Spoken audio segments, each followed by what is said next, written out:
Good morning student. Botany कक्षा में आप सभी का स्वागत। आज बॉटनी के पेपर फर्स्ट में हम वॉल्वॉक्स पार्ट फर्स्ट को पढ़ेंगे। वॉल्वॉक्स टॉपिक के अंतर्गत हम मॉर्फोलॉजी एंड एसेक्सुअल रिप्रोडक्शन के बारे में जानेंगे। इस टॉपिक के अंतर्गत हम systematic position of Volvox, occurrence of Volvox, structure of Volvox and asexual reproduction पढ़ेंगे। फर्स्ट ऑफ ऑल हम देखेंगे सिस्टमैटिक पोजीशन ऑफ वॉल्वॉक्स। इसकी क्लास होती है क्लोरोफाइसी। क्लोरोफाइसी क्लास के अंतर्गत ग्रीन एल्गी इंक्लूड किए गए हैं। Order Volvocales, suborder Chlamydomonadineae, family Volvocaceae and genus Volvox है। अक्यूरेंस ऑफ वॉल्वॉक्स, वॉल्वॉक्स की प्राप्ति स्थान। Volvox is free floating freshwater green algae. Volvox grow as plankton on surface of water body like temporary and permanent ponds, lakes and water tanks. During rainy season, due to its fast growth, the surface of water body become green. The Volvox colony appear as green rolling balls on surface of water, so it is called as rolling alga. Volvox fresh water green algae होती है जो water body की surface पर grow होती हैं। Generally यह Pond's, lakes और tanks में पाई जाती हैं। रेनिंग सीजन में इसकी अधिकता देखने को मिलती है। साथ ही यह बहुत फास्ट ग्रोथ शो करती है। यह लुढ़कती हुई गेंद के समान दिखाई देती है, इसलिए इसे रोलिंग एल्गा नाम दिया गया है। Structure, vegetative structure of Volvox. Volvox thallus is a motile colony with definite shape and number of cells. यह जो होता है वॉल्वॉक्स थैलस वह मोटाइल कॉलोनी होता है, मोटाइल कॉलोनी के समान होता है तथा इसका डेफिनेट शेप होता है और कोशिकाओं की संख्या भी निश्चित होती है। This habit of thallus is called coenobium, जिसे सिनोबियम कहा जाता है। The Volvox colony is hollow spherical in shape and size of colonies alpine head. जो कॉलोनी होती हैं वह होलो होती हैं, स्फेरिकल शेप की होती हैं और साइज, कॉलोनी का जो साइज होता है वो अल्पिन हेड के समान होता है। The number of cells in a colony is fixed. Colony में कोशिका की संख्या निश्चित होती है। Each colony has number of cells from 500 to 50,000। प्रत्येक कॉलोनी में 500 से 50,000 तक कोशिकाएं देखने को मिलती हैं। The central part of colony is mucilaginous and the cells are arranged in a single layer on a peripheral of the colony. Central part में म्यूसिलेजिनस सब्सटेंस प्रेजेंट होता है और पेरीफेरी पर कोशिकाएं पाई जाती हैं। All cells of a colony have similar shape and structure. The cells are closely packed. The colony move with the collectively action of flagella. The cells are connected to each other through cytoplasmic strand. जो इसकी coenobium होता है उसका diameter लगभग 0.5 mm होता है तथा इसका जो आकार होता है वो गेंद के समान गोल होता है। यह कॉलोनी पानी में इधर उधर लुढ़कती हुई रहती है, इसलिए इसे रोलिंग एल्गा नाम कहा गया है। यह सभी कोशिकाएं जो होती हैं एक दूसरे से अलग होती हैं, किंतु साइटोप्लाज्मिक स्ट्रैंड के द्वारा ये कनेक्टेड होती हैं। यंग कॉलोनी में सभी सेल्स ग्रीन और वेजिटेटिव होती हैं, किंतु जो ओल्ड कॉलोनी होती है उनमें कार्य के अनुसार कोशिकाएं 3 टाइप की बताई गई हैं। First is vegetative cells, second asexual cell and third sexual cell. यहाँ आप देख सकते हैं फर्स्ट डायग्राम सिनोबियम बताया है, वॉल्वॉक्स का यह सिनोबियम है, कॉलोनी है। सेकेंड डायग्राम आप देख सकते हैं कि जो पेरीफेरी पे जो सेल्स प्रेजेंट होती हैं वह दिखाई दे रही हैं। पियर शेप्ड सेल्स होती हैं जिनमें दो फ्लैजिला होते हैं और सभी सेल्स जो होती हैं साइटोप्लाज्मिक स्ट्रैंड के द्वारा जुड़ी हुई होती हैं। Next point is the cell structure. The cells are pear shaped and structure is similar to Chlamydomonas. The cells are usually narrow in anterior end and broad posterior end. The cells are biflagellated. The two flagella are equal whiplash type and project outwards. The protoplasm of cell is enclosed within plasma membrane. Each cells contain one nucleus, a cup-shaped chloroplast with one or more pyrenoids, an eye spot and 2 to 6 contractile vacuole. The cells of colony are independent of for function like photosynthesis, respiration and excretion. Colony में या coenobium में प्रत्येक vegetative cells Chlamydomonas जैसी नाशपाती के आकार की होती हैं, जिसके अग्रभाग में 2 फ्लैजिला, 2 कॉन्ट्रैक्टाइल वैक्यूल तथा एक आई स्पॉट पाया जाता है। क्लोरोप्लास्ट कप शेप्ड होता है। पायरिनॉइड्स एक से अधिक संख्या में पाए जाते हैं। कोशिका द्रव्य में एक केंद्रक होता है। आई स्पॉट लाल रंग का होता है जो प्रकाश का बोध कराता है। सभी सेल्स का अपना एक पर्सनल फंक्शन होता है। ये फोटोसिंथेसिस, रेस्पिरेशन और एक्सक्रीशन करती हैं। इस डायग्राम में आप देख सकते हैं सिंगल सेल स्ट्रक्चर है। सिनोबियम की एक एकल कोशिका का चित्र दिखाया गया है जो पियर शेप्ड दिखाई दे रहा है, नाशपाती के आकार का होता है। इस सेल्स का अग्रभाग जो होता है नेरो होता है, नुकीला होता है और पिछला भाग चौड़ा होता है। अग्रभाग में आप देखेंगे तो यहाँ 2 फ्लैजिला दिखाई दे रहे हैं। ये 2 फ्लैजिला हैं जिनकी सहायता से यह मूवमेंट करते हैं और ये दोनों फ्लैजिला सेम साइज़ के होते हैं, विप्लेश टाइप के होते हैं। इसके नीचे आप देख सकते हैं 2 कॉन्ट्रैक्टाइल वैक्यूल प्रेजेंट हैं। कॉन्ट्रैक्टाइल वैक्यूल के नीचे आप देखेंगे सेंट्रोसोम्स प्रेजेंट हैं। एक सिंगल न्यूक्लियस प्रेजेंट है। सिंगल न्यूक्लियस प्रेजेंट होता है। यहाँ आप देखेंगे ये कप शेप्ड क्लोरोप्लास्ट होता है जो वॉल्वॉक्स का इम्पोर्टेंट कैरेक्टर होता है, क्योंकि वॉल्वॉक्स में कप शेप्ड क्लोरोप्लास्ट पाया जाता है। क्लेमाइडोमोनास में भी कप शेप्ड क्लोरोप्लास्ट होता है और एक होता है। साथ ही एक से अधिक पायरिनॉइड्स प्रेजेंट होते हैं इसमें। यह सिंगल सेल का स्ट्रक्चर है। अब हम देखेंगे रिप्रोडक्शन इन वॉल्वॉक्स में रिप्रोडक्शन कैसे होता है। Volvox reproduce both asexually and sexually. The asexual reproduction take place under favourable condition during spring and early summer. The volvox In volvox, the cells of posterior part of colony take part in reproduction. These reproductive cells can be recognized by their larger size, prominent nuclei, dense granular cytoplasm, more pyrenoids and absence of flagella. जो Volvox है उसमें दो प्रकार का reproduction होता है, sexually and asexually. लैंगिक और अलैंगिक दोनों ही प्रकार का जनन देखने को मिलता है।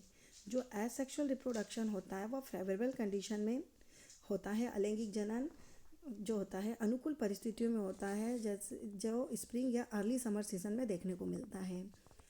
इसकी जो वॉल्वॉक्स की जो सेल्स होती हैं, पोस्टीरियर साइड्स की सेल्स जो होती हैं वो रिप्रोडक्शन में भाग लेती हैं। ये जो सेल्स होती हैं, रिप्रोडक्टिव सेल्स जो होती हैं, उसमें साइटोप्लाज्म डेंस हो जाता है, फ्लैजिला गायब हो जाते हैं, थायराइड की संख्या बढ़ जाती है। नेक्स्ट है एसेक्सुअल रिप्रोडक्शन। हम यहाँ पर सबसे पहले अलैंगिक जनन के बारे में जानेंगे। During asexual reproduction some cells of posterior part of colony become reproductive. These cells enlarge up to 10 times, become rounded and lose flagella. These cells are called gonidia. The gonidia lose eye spot, pyrenoids increase in number.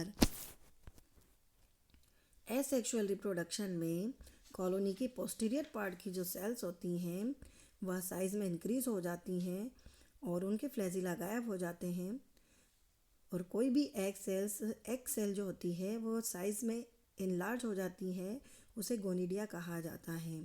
The गोनिडिया में जो होता है आई spot गायब हो जाता है और pyrenoid की संख्या बढ़ जाती है। The gonidia are pushed towards interior of the colony. The first division of gonidium is longitudinal and this forms 2 cells. The second division is also longitudinal, forming 4 cells. By third longitudinal division, all the 4 cells divide to make 8 cells, of which 4 cells are central and 4 are peripheral. These 8 cells are arranged in curved plate-like structure and are called plakia stage. Each of these 8 cells divide by longitudinal division, forming 16 cells arranged in the form of a hollow sphere. The is open on exterior side as a small aperture called phylopore.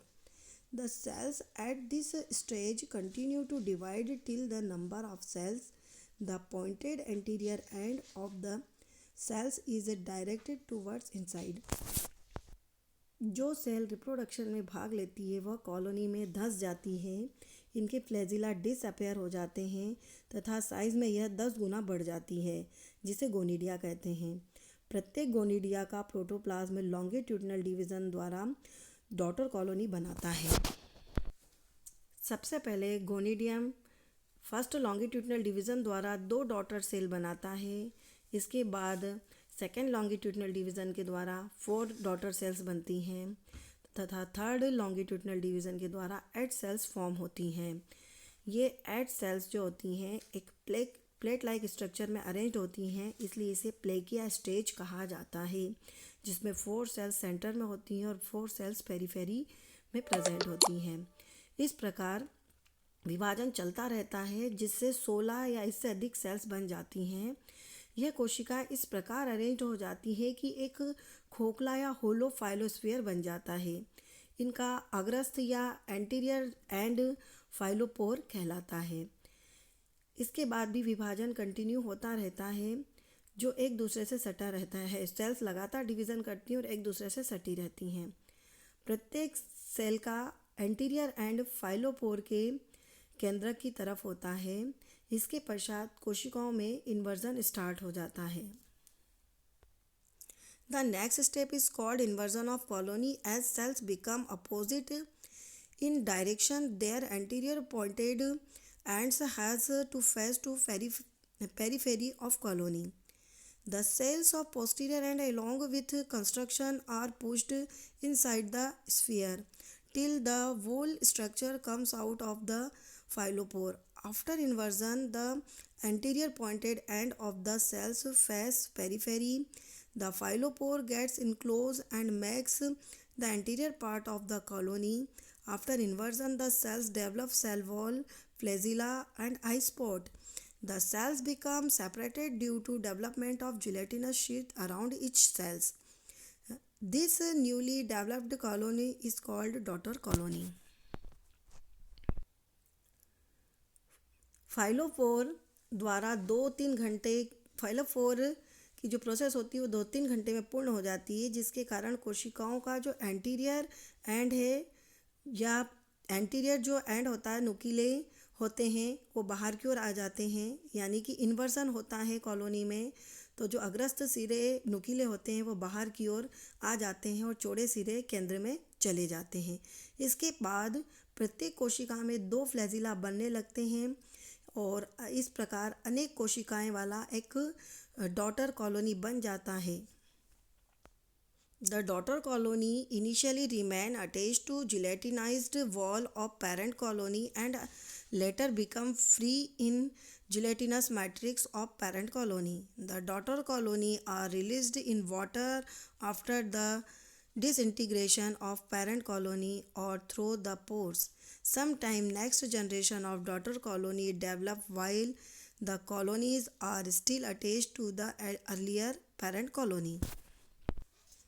Initially daughter colony parent colony से attached रहती है, लेकिन धीरे धीरे यह parent colony से free हो जाती है और जो है वापस से यह नए डॉटर कॉलोनी के रूप में दिखाई देने लगती हैं। यहाँ हम देख सकते हैं, यह डायग्राम में एसेक्सुअल रिप्रोडक्शन दर्शाया गया है, जिसमें हर स्टेप्स क्लियर आपको नज़र आएगी।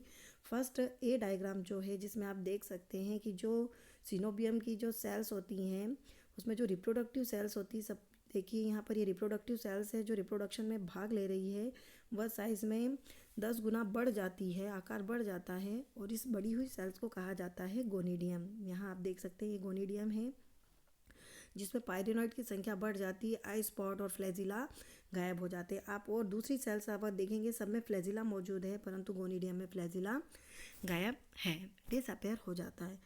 इसका प्रोटोप्लाज्म जो होता है फर्स्ट डिवीज़न, गोनिडियम का प्रोटोप्लाज्म फर्स्ट डिवीज़न लॉन्गिट्यूडनल करता है, लंबवत विभाजन करता है, जिसके कारण 2 सेल्स बन जाती हैं। यहाँ आप देखेंगे 2 सेल्स दिखाई दे रही हैं। 2 से 4 सेल कोशिकाएं 4 कोशिकाएं बन जाती हैं। फिर थर्ड डिवीज़न होता है, वह भी लॉन्गिट्यूडनल होता है, लंबवत विभाजन होता है, जिससे 8 कोशिकाएं बन जाती हैं। तो आप देखेंगे गोनिडियम का साइज़ बढ़ गया है और 8 कोशिकाएं इसके अंदर नज़र आ रही हैं।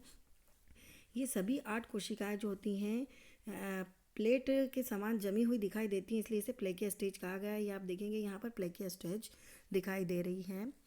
यहाँ इस स्ट्रक्चर में आप देखेंगे तो जो पॉइंटेड सिरे हैं सेल्स के वो केंद्र की तरफ है और चौड़े भाग जो हैं वह बाहर की तरफ पेरीफेरी की तरफ नज़र आ रहे हैं। पॉइंटेड एंड यहाँ आप देखेंगे केंद्र में पॉइंटेड एंड है और चौड़े सिरे बाहर हैं। लगातार डिवीज़न होता है, 16 सेल स्टेज आती है। 16 सेल स्टेज में आप देखेंगे तो पेरीफेरी की तरफ एक छिद्र दिखाई दे रहा है सेल्स से। यहाँ पर ये छिद्र दिखाई दे रहा है, इस छिद्र को कहा जाता है फाइलोपोर। फाइलोपोर बनने के बाद कॉलोनी में इन्वर्जन स्टार्ट होता है, कॉलोनी इन्वर्टेड होने लगती है। तो इन्वर्जन के समय क्या होता है कि जो नुकीले सिरे होते हैं वो बाहर की तरफ आ जाते हैं। आप देखेंगे इस डायग्राम में जो पॉइंटेड सिरे हैं वो बाहर की तरफ आ गए हैं और जो चौड़े सिरे होते हैं कॉलोनी के वो केंद्र में या सेंटर में दिखाई दे रहे हैं। धीरे धीरे फाइलोपोर जो होता है वो बंद हो जाता है, डिवीज़न कंटिन्यू होता रहता है और एक यंग सिनोबियम या यंग कॉलोनी बन जाती है। प्रत्येक जो सेल्स होती है उनके पॉइंटेड सिरे पर फ्लैजिला आ जाते हैं और एक डॉटर कॉलोनी का निर्माण हो जाता है। इनिशियली यह सेल्स जो कॉलोनी होती है वो पेरेंट कॉलोनी से जुड़ी होती है और बाद में यह जब पुत्री कॉलोनी बाहर निकल जाती है, जब मैच्योर कॉलोनी फट जाती है तो डॉटर कॉलोनी बाहर आ जाती है और कोशिका विभाजन द्वारा नए कॉलोनी का न्यू डॉटर कॉलोनी का रूप धारण कर लेती है। तो इस प्रकार हम इस डायग्राम से एसेक्सुअल रिप्रोडक्शन को समझ सकते हैं। Thank you.